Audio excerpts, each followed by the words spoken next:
तो चलिए देखते हैं अपना थर्ड पार्ट, जो कि ordering of the words in a sentences दिया हुआ है, जिसका 21 सेंटेंस कहता है कि बट। तो पहला तो पी है और दूसरा आर है और तीसरा एस है। तो जैसा कि आपको मैं एक बता देना चाहूँगा कि इनमें कैसे कैसे हम अरेंज करते हैं। तो सबसे पहले बट से कोई भी सेंटेंस शुरू नहीं हो सकता, ये आप एकदम अपने दिमाग में बिठा लीजिए। तो ये हमारा पी कट जाता है। और दूसरी बात, प्रीपोजिशन से अगर कोई सेंटेंस शुरू होगा तो उसके शुरू होने के 2 से 3% चांसेस ही होते हैं।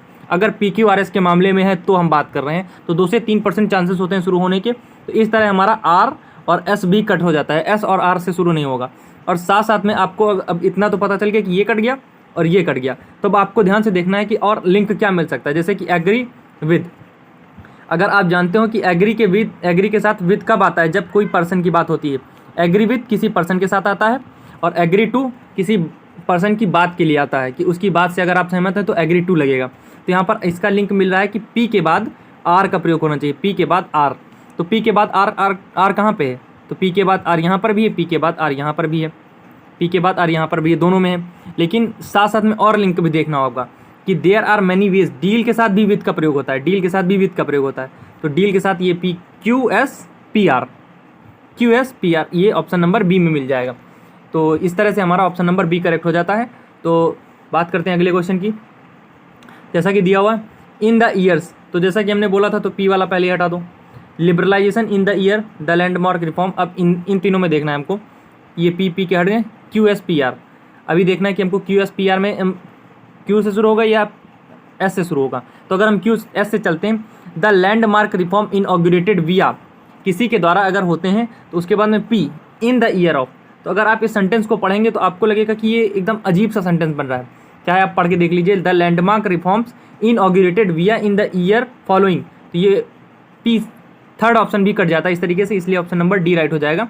अगर आप इसको पढ़ेंगे तो आपको एकदम परफेक्ट अरेंजमेंट मिलेगा इसका। तो अगला क्वेश्चन देखते हैं, वाज द विक्ट्री श्योर्ड। तो जैसा कि आप देख रहे हैं कि कभी वर्ब से शुरू नहीं हो, ये हेल्पिंग वर्ब है तो इससे शुरू नहीं होने वाला। तो कहाँ पी कहीं है ही नहीं।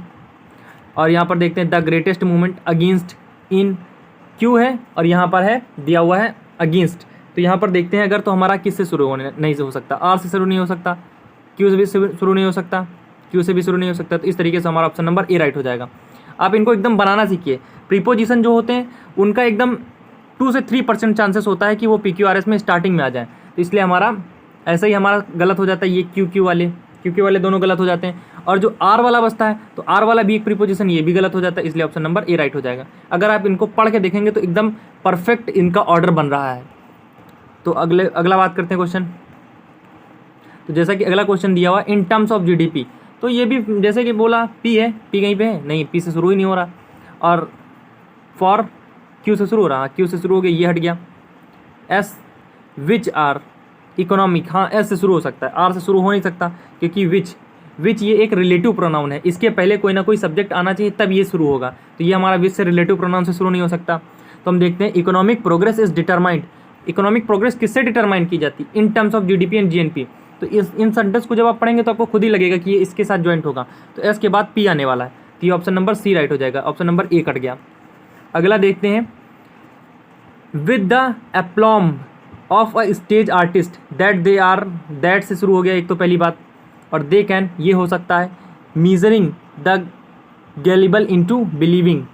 तो हम देख लेते हैं, जैसा कि विद से बोला मतलब प्रीपोजिशन होता है, तो यहाँ प्रीपोजिशन पी से है, ये हट गया।